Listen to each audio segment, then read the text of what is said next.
Greetings, fellow armchair Imagineers! Tiki here, And Jacob Wile, too.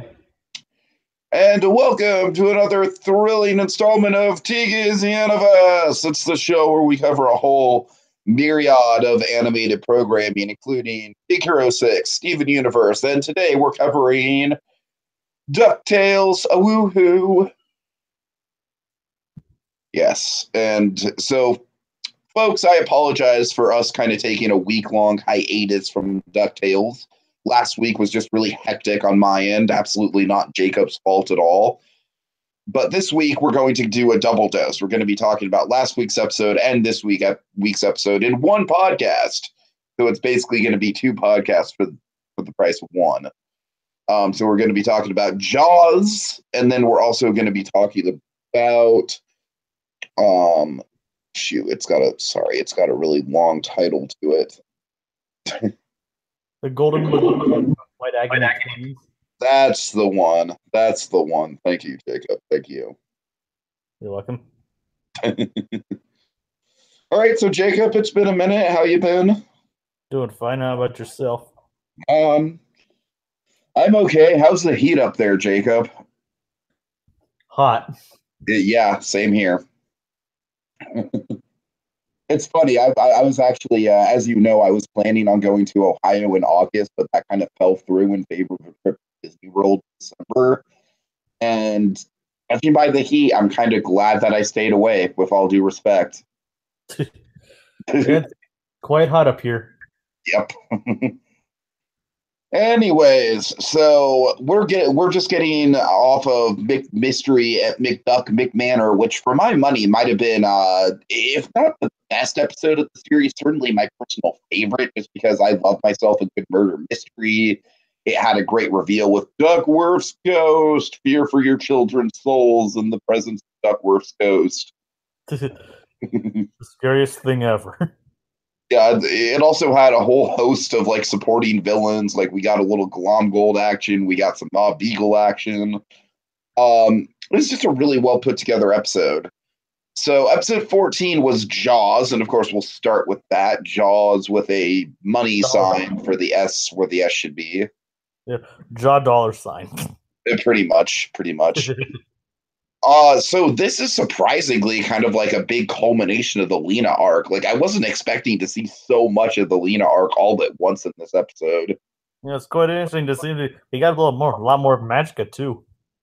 Well, yeah, that's what I'm saying. Like I was assuming, as you know, Jacob, I was kind of assuming that Magica was going to be something that was just going to be gradually built up throughout the whole season. But nope. I mean, in this episode is essentially Magica's big coming out party. I mean, she's not necessarily in physical form yet, but we get to hear what she sounds like. We get to know her personality. We get to know the dynamic between her and Lena. It's definitely a lot. It's definitely a lot of development there. And what do you think of it, Jacob? I thought it was pretty interesting. Like this is definitely like different than any other take we've seen on her so far.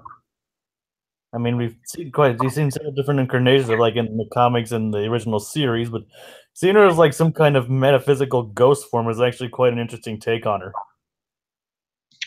Do you think that this is just her final form? Do you think that what she's doing is like tied to getting her into a physical form? What's your theories on that? I mean, considering like some of the stuff she said to Lena, like they said like fulfilling her goal, like get you free from me, basically, like she's tied to her in some way, probably like tied to like some kind of like like has something to do with Scrooge. He probably like banished her to a shadow dimension, it seems. And like her goal is to get back at him, and also use the number one dime to set her free or something along those lines.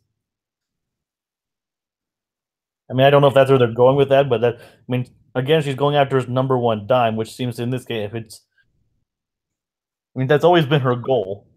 Right. But so I think that's what happened. Like I think they're like physically tied in it because remember, like I think she's like physically linked to her Lena's shadow and doesn't have an exact physical form yet. Though she can't. Though it seems like she can't interact with the physical world, she just doesn't have a explicit physical form. Okay, let's see. So after we get like kind of like a wish fulfillment type DuckTales scene where it's like, yeah, the nephews really would use the money vault to just screw around in and kind of mimic the Scrooge McDuck diving into the money. You know what I mean? Like, it's the first time we've really seen the nephews like playing around in the money bin like that, and I really like that. Yeah, that's totally something they'd do for fun. I mean, like that's totally something they would do with their rich uncle. They take advantage. Like we have an uncle with a bin full of money. Why not take advantage of this and do what he does? So of course, Dewey is the first person to be eaten by the titular Jaws, basically the monster made out the shark made out of coins. Yep. And Launchpad is not happy. I honestly think the whole literal money shark idea was a pretty cool, pretty creative. It is. It is. You're right. Like it's a literal money shark. So that is so it's like it's both visually funny and like actually kind of terrifying in a way. Mm-hmm. And yeah, and Launch, but he doesn't seem to even care about the other two nephews. It's just like once he hears that Dewey, once he Oh knows, no, it's Dewey's brothers. like he seems to have like some kind of Dewey sense. It's like I don't think he even like I don't think anyone even told him that Dewey was in danger. He just somehow knew. Jacob, do you remember when Dewey and Launchpad had episodes together? In this one, Well, in this series. yeah, it's like they did the robot. They did like the didn't they do the driving test together, or was that with Louis? You see, that's the thing, Jacob. Basically, all the Launchpad stuff with the nephews that I can remember, he's mostly interacted with Louis. Well, I mean, I think in like even in like I think in the Mole People episode, that Terror of the Terra Firmians, he like is concerned for Dewey. Oh, okay. I think maybe it was Dewey in that one, but was the robot one Louis? I don't remember the robot one. I specifically remember though Mount Everest was Louis. I just think he holds like a more special, a more of a bond, like maybe like even more of a one-sided bond with Dewey. And that's the thing. I think with Louis, it's kind of like Louis has a respect for him, but with Dewey, it's just like Dewey is kind of like oblivious to the fact that Launchpad even has any sort of affinity for him. I mean, interesting way to look at it. And by the way, with all this discussion we're having about the individual nephews, as we keep saying, good job on the series for giving them personalities and making them stand out from each other. I think at this point, the three personalities are pretty clear cut. And they bounce well off of each other and the other characters. Mm-hmm. I really like the nephews in the next episode. We'll get into that in a bit. Let's see. So basically, the episode turns into like a slasher movie where everyone's getting eaten by the shark, and of course, we get the. I like that they resisted the temptation to make a "we're going to need a bigger boat" joke. Yeah, I mean that was kind of. I mean that kind of. I mean, I didn't even realize that at first, but until I like read a review about it, and that honestly surprised me. Like, oh right, they didn't. But they probably like didn't because it's like that'd be like too easy. Oh, it is too easy. Yeah. I mean, don't get me wrong. The series like does fall on a lot of too easy jokes, but I'm glad they kind of avoided that one. Let's see. But I do like that Launchpad is basically the Quint character. That makes perfect sense. Even though he's not a very good job, and he basically steals Donald's boat. Yeah, Donald appears. Yeah, keep it track. Donald appears in this episode, folks. Only for probably a grand total of like 15 seconds. Yeah, I got to admit, Jacob, it's kind of irritating me how little screen time Donald's getting in the series. Because to me, one of the big selling points of this series in general is the whole idea of it's DuckTales, but with the added element of Donald Duck's along for the ride this time. And I got to tell you, that premise has not necessarily paid off so much in so far the 15 episodes that we've gotten of the series. I mean, I mean, we got to see him like interact with Lena for a bit, and then like have him like he didn't even react when his boat was stolen at first, like That's because what I'm of saying. because Yeah. because he was asleep, and then he just looked a little mad when he saw it returned, or at least confused when it was returned. I mean, honestly, I would like to see. Hey, we haven't even seen a lot of the major overarching story of this supposed story arc of this season for a few episodes, like the missing mom. I mean, no, we haven't, but that's not really something that bothers me because obviously that is something they're going to have to stretch out over the whole season. I mean, I know. I'm just saying, like usually, like they just like they're not even. They usually just like not even like sprinkles here and there. Uh, It's just like this episode, and then okay, it's like. I mean, don't get me wrong. The standalone episodes are great. So. yeah, that's the thing with this series so far. I think we can all agree that the standalone episodes are really well done for the most part. But I also think that we can agree that as the episodes have gone on, I feel like the kind of like the Gravity Falls level of storytelling that we're all kind of excited about from the pilot is sort of fallen by the wayside. And instead, we're enjoying the series more kind of on an episode by episode point of view. I mean, it's kind of like a pulp series almost. Yeah, exactly. That's a good way to put it. I mean, where I guess you don't really need full on continuity. It's just like And come on. it's not that this series doesn't have continuity because I mean, of course, we have Mark Beeks getting a bigger and bigger presence as the series goes on. And And we do have storylines. We have the Lena stuff, we have the Della Duck stuff. It's just the storylines are kind of moving at a slow pace. Not moving at the speed of Gravity Falls. But at the and it same time, Gravity Falls might be an unfair comparison because Gravity Falls was literally built out of like one very, very particular story. Whereas this is like way more serialized. it just seems like there's some like a lot of missed opportunities, like where they can include certain characters or do the things a certain way. I mean, you're not wrong. I mean, they don't detriment the episodes at all. Just like you can't help but wonder if they were done a different way. I almost kind of feel like that the series is going to thrive in season 2 because I feel like in season 2 we're going to have all the stuff kind of set up and in place. We're going to have more of an idea of the Della Duck stuff. We're hopefully going to have more of an opportunity to use Donald more. We're going to have stuff like Gizmo Duck already firmly in place. You know what I mean? Like, I feel like season 2 is going to kind of be I don't know. Like, I have a good feeling about season 2. I mean, it's already been. Not that I'm not enjoying season 1. I very much am enjoying season 1. I think most of the episodes in season 1 have been home runs. And then they have confirmed it for a second season, so Disney obviously has faith in it. Oh yeah, as they should.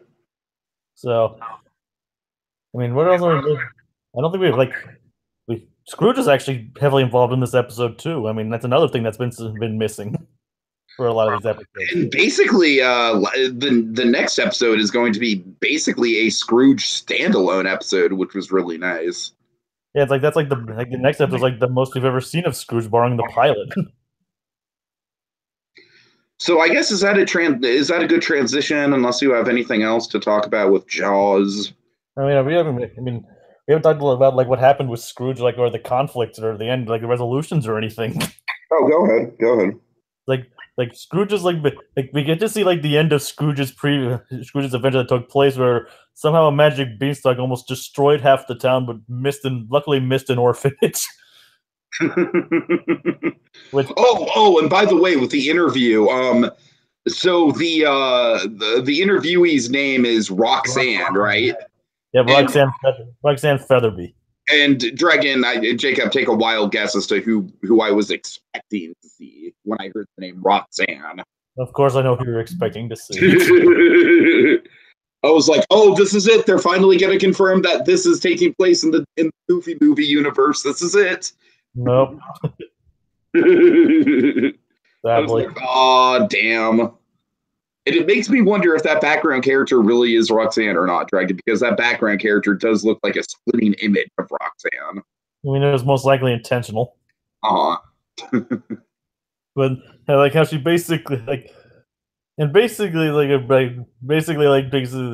points out like a lot of stuff that Scrooge actually does in these shows. It's like yeah, these are the consequences of his actions. It's kind of like the modern day superhero thing, right? Where a lot of modern day superhero storytelling is kind of fixated on like like the fallout and the damage, like Incredibles 2. Incredibles 2 is all about that kind of stuff. So I feel like it's a changing sensibility with the superhero genre, but one that makes the whole thing a little bit more interesting. All right. I guess we should probably talk about the Lena Webby stuff, which is pretty important. Lena's put in in a very difficult position this episode. It's like and like being it's like the classic choose your friend or your power. Right. In the end, though, it seems like she gets to keep both. Mm-hmm. Even though she did sacrifice the plan to save her friend, she did cover it up well enough with very justifiable means. It's like, yeah, I didn't want to die along with it. Though clearly, I mean, obviously, I do like how the Lena and Webby relationship is developing, where there's clearly like a little bit of tension there. Like Lena's clearly kind of calling out Webby a little bit more than she has been for being too naive. But there is still like kind of that sort of, the trust is being more developed as we go along. It's basically like she's warning, like, you really shouldn't try to be friends with me. Mm-hmm. Like, because it's like she doesn't want to hurt Webby in that kind of sense. Like she's like, yeah. Webby's she's become a dear friend, but she also like probably too afraid of it. It's probably one of those things where she's afraid of attachment or stuff like that. And I also love Beakley this episode. I love how Beakley kind of puts on that southern accent, like, so, Mr. McDuck, what part of Ireland are you from? And when the reporter actually pulls the same thing. Well, I love how the reporter's just like, okay, Mr. McDuck, this is just going to be a casual sit-down chit-chat. No hard questions, no heavy-hitting, just a casual chit-chat. And we're back with Public Menace Scrooge McDuck. Yeah, it's basically like that's basically kept putting him basically intentionally aggravating him.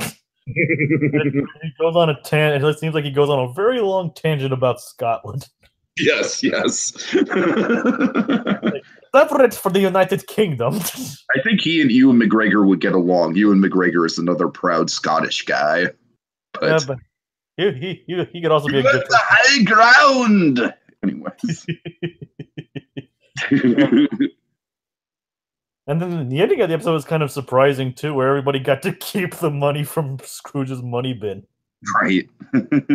It was like Scrooge is like brushing it off, basically hiding how freaking mad he was. He's like, no problem at all. Right, I think that about does it, Jacob, for Jaws. There's a lot to get into. I feel like there's less to get into with the next episode. Yeah, it is like more centric around one person, so running two people, so it makes more sense. Yeah.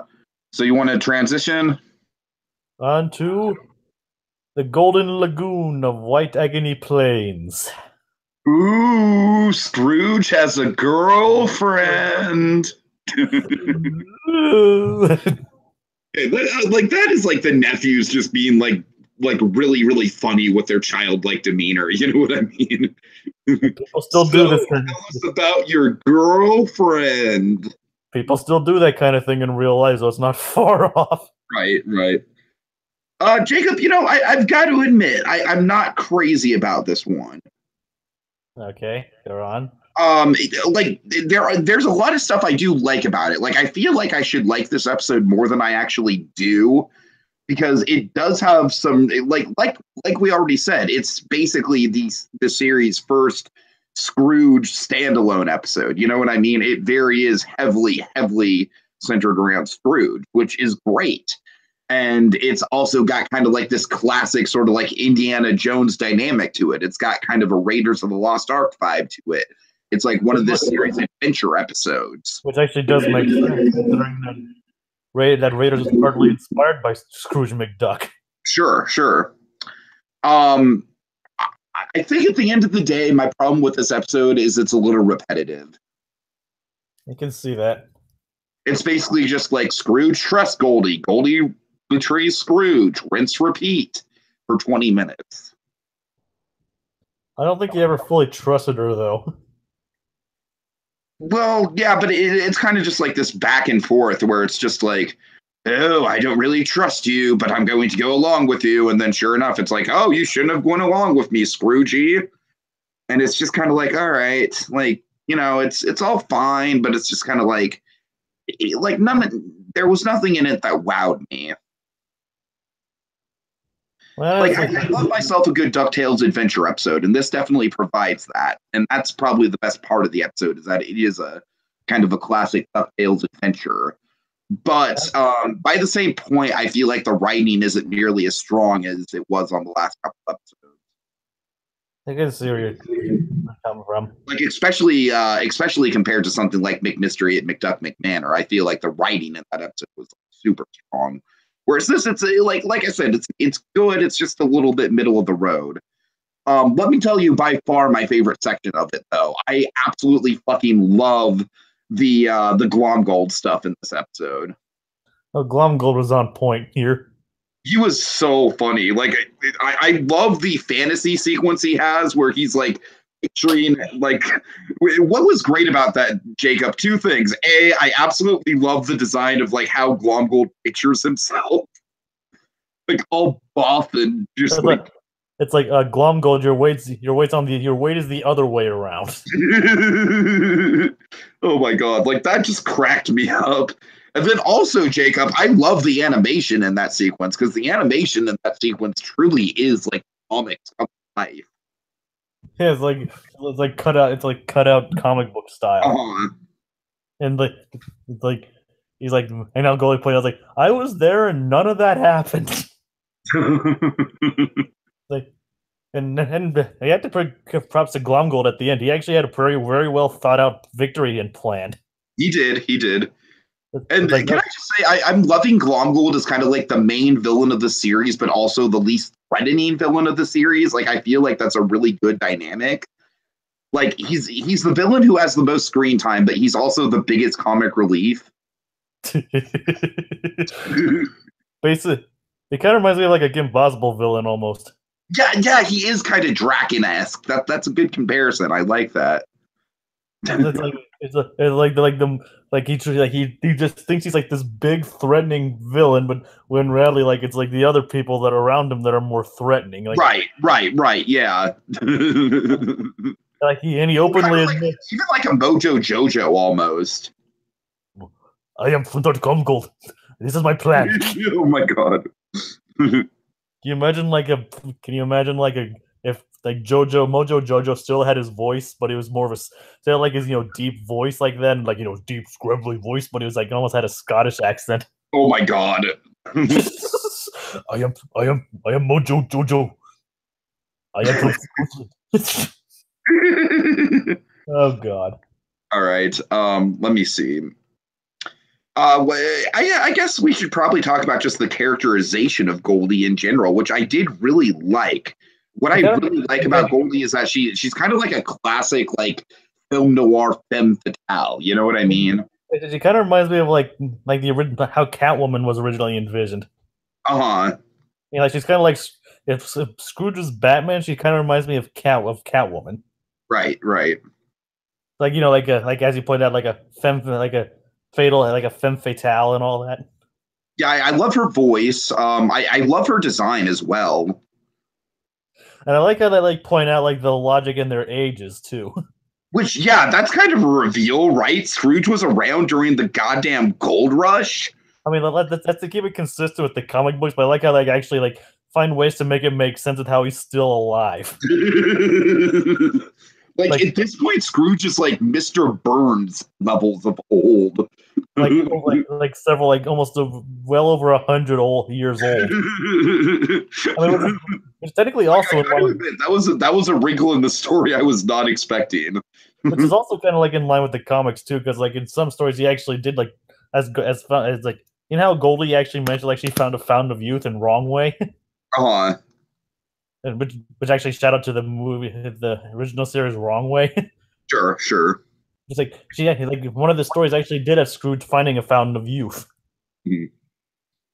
So it's not actually far off. So, and also like the fact that they were frozen for several years. I like that idea too. That idea really interested me. It's like and that I was like they have provided a lot of ways for that to actually make sense that they're as currently as old as they are. Like he points out, you look younger than the last time I saw you. I mean, this episode does have a lot of good set pieces to it. I just feel like it's kind of lesser than the sum of its parts in a way. And I like all those little layers though. Like there's like little things that are just throwaway stuff, but that like add so much to the characters. Hmm. And like this episode's just like chock full of those. And that's exactly what this episode is. It's a character piece, and I mean, like I said, Jacob, I really wish I liked this episode more than I actually do. That's the thing. I want to love this episode. I want this episode to be one of my favorites of the series because just from pure concept, it's just one of the best concepts for an episode of the series. It actually kind of is one of mine. Actually, it's one of your favorites. No, I wouldn't say it's my favorite so far, but I wouldn't say it's my absolute favorite, but it definitely is up there for me. Like it's probably in the top 5 for you, would you say? Maybe top 10, but yes. Okay. Maybe even top 7. But I mean, that's half the series so far. Well, that's what I'm saying. Yeah. Probably not saying much, but I definitely would call it.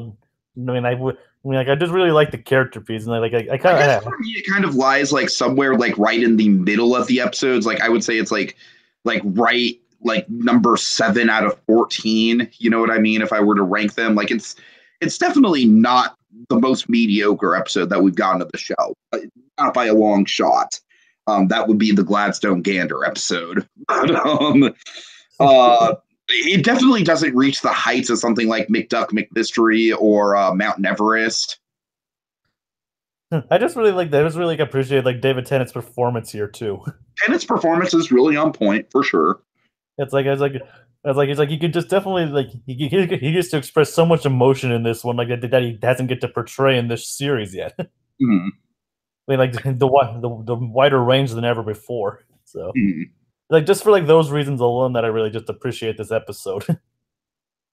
I hear you. And like I said, Jacob, I really do wish maybe if I rewatched it, I'd like it a little better. I really do feel like that's the case because when I was watching, I was just kind of like, okay, this is good stuff. I just wish that we were building to a little bit more. It just kind of feels very, very serialized in nature.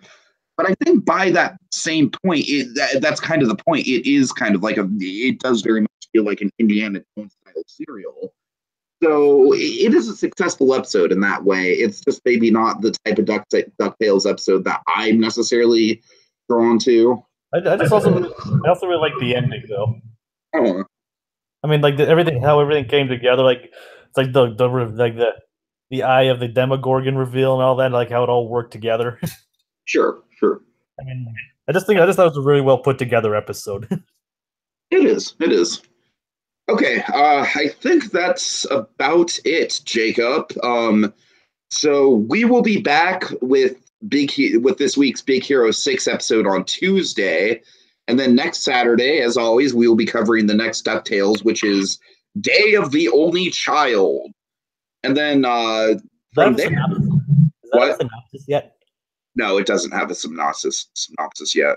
No. Well, it should be interesting to find out what it is. Yeah. From there, Jacob, we have on July 7th, we have From the Confidential Case Files of Agent 22, which is a really intriguing title. And then episode 18, which I'm stoked for, it's The Return of Gizmo Duck. Oh, yeah.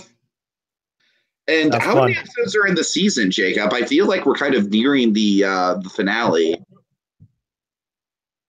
If anything like usual, it's probably going to be like either 22 or 26. Okay, so yeah, we're going to do episodes like straight through July 28th, which is really nice and really refreshing, next to like the Cartoon Network way of distributing episodes. And not to mention, along with that, we're having Big Hero 6 air at the same time. So it's like, it's nice, Jacob. We've got stuff to talk about. It just seems like we're moving everything, almost everything to the main channel, airing on an almost weekly basis. It seems like they've almost finally learned their airing lesson. I think they have. I think they have. You're right. There's no promises yet. I mean, they could still like go on another huge hiatus, but Sure. it seems like for the most part that at least these shows, they definitely seem to have learned their lessons. Not like I have a new episode every 6 months. Like Gravity Falls, it wasn't Gravity Falls something like a 5-year commitment for a 2-season show or something ridiculous like that. I understand that they had to refine that show, and the production even ended like the year it came out. But yeah, that's still pretty weird. Okay, any final thoughts on? I'm sorry. That show did require a lot of planning. Oh yeah, sure, no doubt. And because of all that planning, it's probably among the greatest animated shows of all time. But I digress. Any final thoughts on this batch of episodes, Jacob? No, I thought they were all very well made episodes. All with their very high, very creative highs and lows. Cool.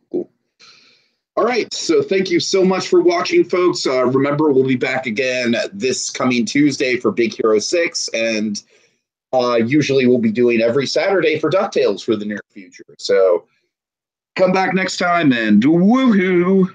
Woohoo! Oh no! Dewey's brothers!